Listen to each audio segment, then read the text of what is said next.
खेसारी लाल यादव जी ने उड़ीसा हादसे में मरने वाले लोगों को दिया 10 लाख रुपए। तो दोस्तों आखिर क्या है खबर की पूरी जानकारी, और दोस्तों आखिर कैसे वो भी खेसारी लाल यादव जी मरने वाले लोगों को दिया, प्रत्येक लोगों को 10-10 लाख रुपए। बताएंगे आपको पूरे खबर की जानकारी, वो भी पूरे डिटेल के माध्यम से। लेकिन उससे पहले अगर आप हमारे चैनल पर नए हैं तो वीडियो को लाइक कर, चैनल को सब्सक्राइब जरूर करें, और बिना समय लेते हुए आइए वीडियो को शुरू कर देते हैं। तो दोस्तों बता देना चाहते हैं कि उड़ीसा ट्रेन हादसे में जो कि 3 ट्रेन जो कि एक ही साथ टकरा जाता है, जिसमें काफ़ी ज़्यादा लोग जो कि मृतक हो जाते हैं, और दोस्तों उन्हीं सब के बीच जो कि ढेर सारे लोग जो कि घायल हैं। और दोस्तों इन्हीं सब के बीच आपको बता देना चाहते हैं कि भोजपुरी इंडस्ट्री के खेसारी लाल यादव जी जो कि काफ़ी ज़्यादा दरिया दिल इंसान है, और दोस्तों वह तुरंत उड़ीसा पहुंचते हैं, और दोस्तों वहाँ के लोगों जितने भी मृतक हुए हैं उन लोगों को 10-10 लाख रुपये देने का जो कि अनाउंसमेंट कर दिया। और दोस्तों यह खबर को सुनकर पूरा भोजपुरी इंडस्ट्री हिलते हुए नजर आ रहा है कि आखिर खेसारी लाल यादव जी जो कि इस तरह की बातें वो भी बोल दिया। और दोस्तों इसको लेकर काफ़ी ज़्यादा सोशल मीडिया बवाल मचते हुए नजर आ रहा है कि आखिर खेसारी लाल यादव जी जो कि इतने बड़े हमदर्द हैं, और दोस्तों आखिर कोई भी हमदर्द दिखाएगा।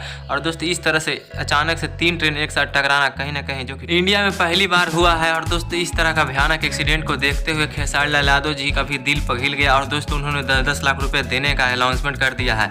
लेकिन दोस्तों आप क्या कहना चाहेंगे खेसारी लाल यादव जी के इस तरह के विचार के बारे में कि आखिर खेसारी लाल यादव जी अगर प्रत्येक घर वाले को 10-10 लाख रुपए देंगे तो कहीं ना कहीं कुछ लोगों की मदद हो जाएगी।